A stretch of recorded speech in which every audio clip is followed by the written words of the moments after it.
Hi, Shane here. You're watching Sam for God. This is Mark. Check her out.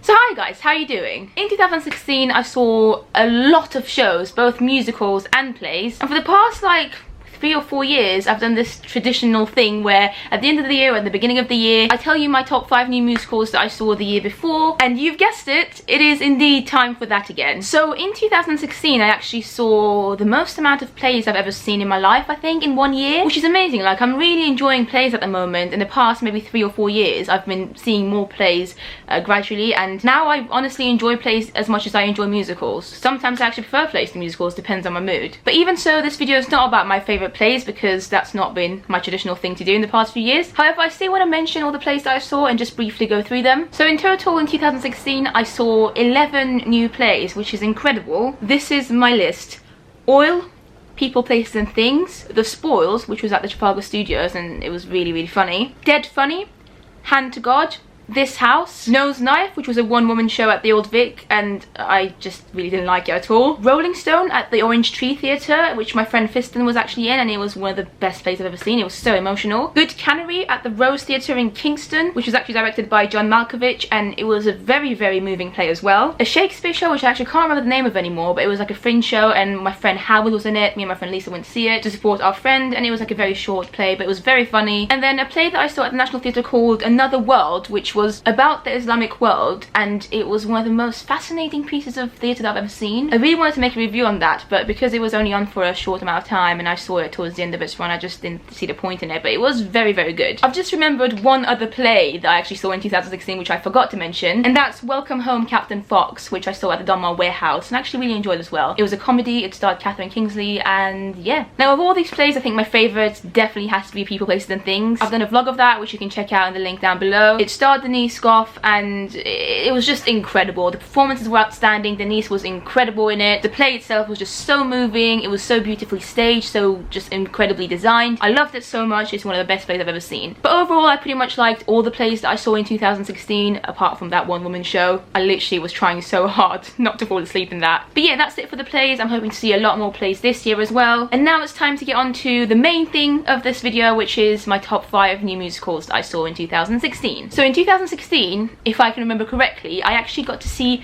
10 new musicals, and although most of these musicals are like genuinely new musicals or new productions of musicals, I have also counted musicals that may have already been around and I saw for the first time, and I haven't included Ghost the musical because even though the production I saw wasn't a new production of Ghost, it was too similar, I guess, story-wise for me to count it as a new musical, and I hated it anyway, so it wouldn't even be in my top 5, not even in my top 50 if I had one. So let's start with number 5. Number 5 is Funny Girl, which I saw with my friend Beth at the Savoy Theatre back in, I think it was May or April. Funny Girl used to actually be at the Manufacturer Factory, but I never got to see it there. It starred Sheridan Smith. However, the day I went to see it, Sheridan was off. I knew that she was going to be off. I didn't go just because she was off, but it was the best time for me to go, and Sheridan just happened to be off and I didn't care. I was happy to see her understudy, and oh my god, her understudy was fantastic. I've also got a vlog of that which I'll link down below, so you should check it out. It was just a very good musical, like a very old-fashioned musical. Some great songs, just a very good lead character. Like, I just really enjoyed the main character that was not played by Sheridan Smith that night. Let me see if I can actually remember the understudy's name. Natasha Barnes. Natasha Barnes was Sheridan's understudy and she did a fantastic job. I didn't love Funny Girl, but it was just a very good musical. I very much appreciated it. I thought the performances were outstanding, especially from Natasha, and yeah, it was good enough to make it into my top 5. Then at number 4, I've put Half a Sixpence, the musical, which is currently at the Noel Coward Theatre in the West End. I believe it's actually just been extended as well up to summer of 2017, so you've still got quite a few months to go and see it if you want to. I actually only saw Half a Sixpence last month in December during my Vlogmas, which you can check out as well if you want to. I had a feeling that I was going to like it anyway, just based on the trailer and stuff. It's the kind of show that I would normally enjoy. Loads of dancing, loads of like fun musical numbers, great characters, and yeah, it was very good. I liked the songs. I thought the score was great, not amazing, but good enough. I enjoyed the energy of the cast. It was just very feel good. It made me happy. The night that I went to see it as well, the main guy, Charlie Stemp, was off, and it was his understudy's very first show, so that made it even better because it was just exciting to experience that, and he was outstanding. Again, I can't remember his name, but I believe it was something like Sam O'Rourke or something. If it's wrong, I'm really sorry, but basically the first understudy to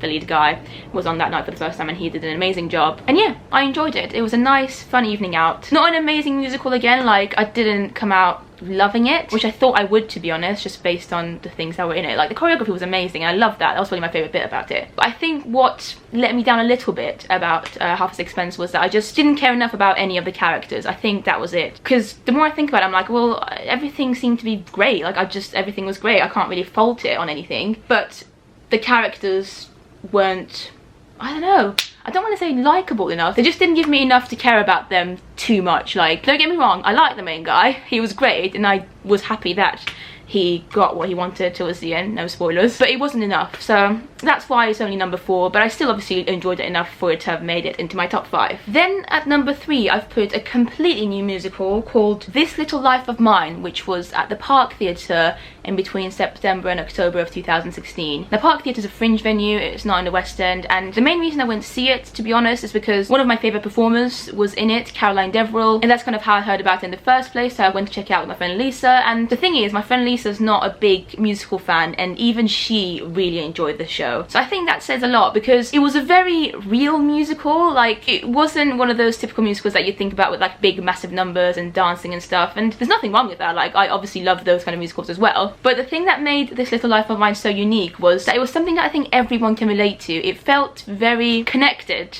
to the audience, I think. I mean, I certainly felt like I could relate a lot to most of the characters in the show, and it was just about real life. It was about like some couples and friends, and yeah, basically life in modern day London, about the hardships of it, you know, getting a flat, you know, trying to keep a relationship alive, trying to work through the difficulties of that, just like everyday life. And I don't know, I'd never seen a musical about that kind of stuff before, so to me it was very, very cool. And the show only had 4 actors in it, and these 4 actors played different characters. I mean, the 2 leads, I guess, only played themselves throughout the whole show, but the other 2, and one of those 2 was Caroline Deverell, had various different roles throughout the musical, and I thought that was amazing. Like, it was so cool to see them switch between roles and do it so well, and making each role so distinguishable that I never for once like doubted that they were a different character. Now there was a very talented cast. I absolutely loved the energy of them. I could tell they were loving life on stage. The musical just made me feel so happy. The songs were great, like, again, but I don't necessarily remember any of them now, but they were funny, and the whole show was hilarious and witty at times, but also touching and heartwarming. There was a song that Caroline Deverell had, I think in Act 2, about being a mother,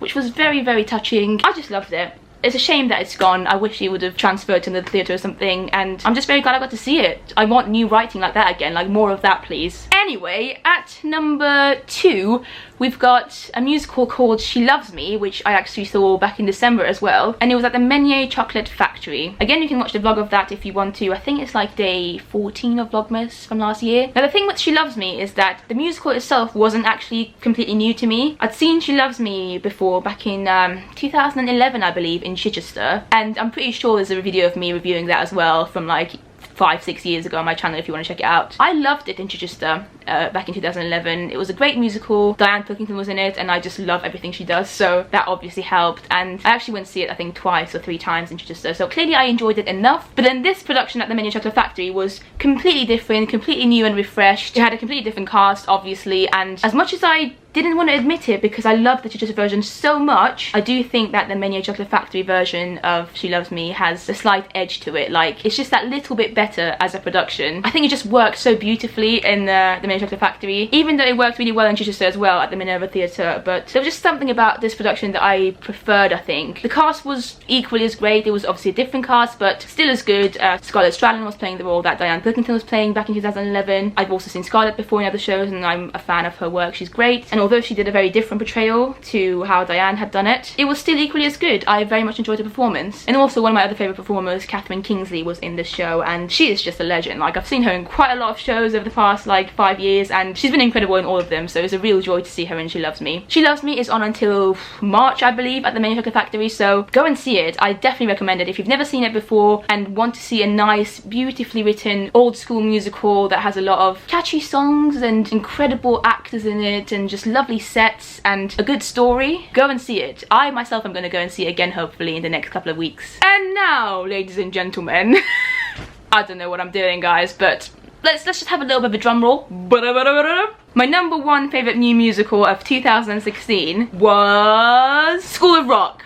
School of Rock was my favourite musical that I saw for the first time in 2016. And what's funny about this is that, again with School of Rock, I didn't actually see it until the end of the year. I saw it in December, so it's just amazing how in December things just changed so quickly and I saw all these amazing new shows. School of Rock is just such an exciting, energetic, fun new musical at the New London Theatre where Warhorse used to be at, and it's got an incredible cast, both adults and children. They play instruments, there's a live band, it just feels so fresh and the songs are great in it. Some of the songs are from the film, but also there are some new songs written for it as well by Andrew Lloyd Webber, who I absolutely adore. And yeah, it was just such a great show. And the thing is, it wasn't even like complicated. The sets were just like decent. They weren't anything special. There's not like too many different scene changes anyway. And yeah, what I saw set wise wasn't anything too special, although there was a revolve on stage, was really cool. And even the music like was really good, but not like, whoa, my mind is blown forever. But I think just as a whole,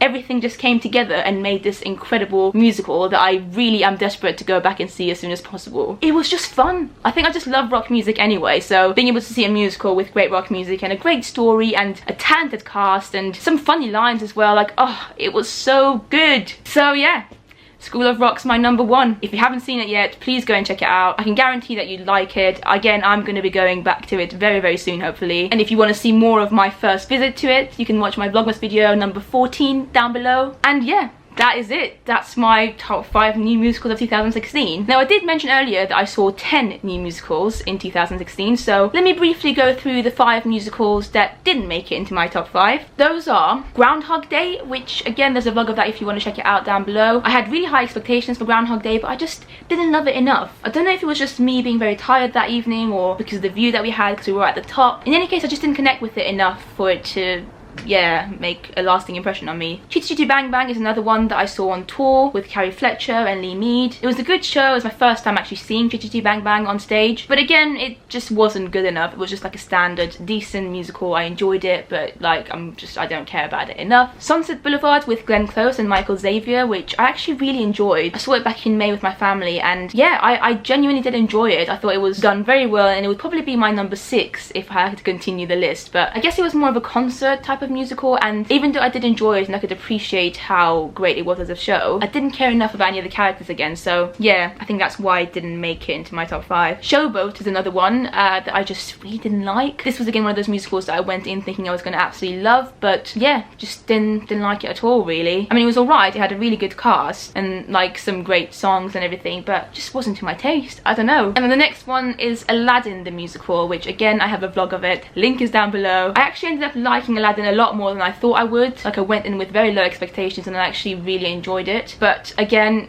it wasn't good enough for it to be in my top 5. It had some great moments, especially the Genie bits. Those were definitely highlights, all of Genie's scenes, but as a whole it wasn't good enough for it to have made it into my top 5, and it had a lot of weak points, to be honest. Like, cast wise, there were some very weak actors in it that just, yeah, it wasn't the best. As I was editing the video, I realised that I left out one of the new musicals that I saw last year as well, and that is Murder Ballad, which again I have a vlog of down below. You can go and watch it if you want to. So that makes a total of 11 new musicals that I saw last year and 11 new plays, which is just amazing how it's equal with both of them. But yeah, that is it. Before I finish this video though, I do also want to talk about some of the, I guess, non-musical, non-play theatre events that happened in 2016 and I went to. Some memorable things that come to my mind are Phantom's 30th anniversary, which was amazing, and again there's a vlog of that down below. Absolutely loved it. They did a really great finale at the end. Like, it was just amazing. I love that show anyway, and they really went all out for its birthday, so I really enjoyed that night. We had Wicked's 10th anniversary as well in the West End. That was also a very fun night, just to see all the previous cast members on stage at the end and see all the fans come together that I had got to know throughout the years. It was a very special night. Again, a vlog of that down below. We had Miss Saigon's closing night back in February, I believe. That was really good as well. Very special, especially to me because I used to work at the Prince Edward Theatre where Miss Saigon used to be performing in, and I was so familiar with Miss Saigon, that production of it anyway, as a show, because I used to hear the music and see the show every single day when I worked there. So it was really special to be able to go back to its final performance and say goodbye to it, give it a send-off. I went to Diane Pilkington's final show in Mamma Mia, which was very, very special. She's one of my absolute top performers, and just seeing her in it one last time was amazing. But for me, I think the most memorable theatre event of 2016 was Billy Elliot the Musical's closing day at the Victoria Palace Theatre. That whole day, starting from the matinee and then the whole incredible evening show that was just so special and so unique, will always stay with me forever. I think it's probably my theatre highlight of life, to be honest. You guys know how much Billy Elliot means to me anyway, and I was obviously very sad to, you know, see it go in the West End, but they did it so well. Like, they gave it the best send-off they could, and the whole day from start to finish, but especially the evening show, was so special, so memorable, so unique. You could see how much they all cared about each other, all the cast members, all the creative team. It was just the perfect way to end it, and it just makes me happy because I've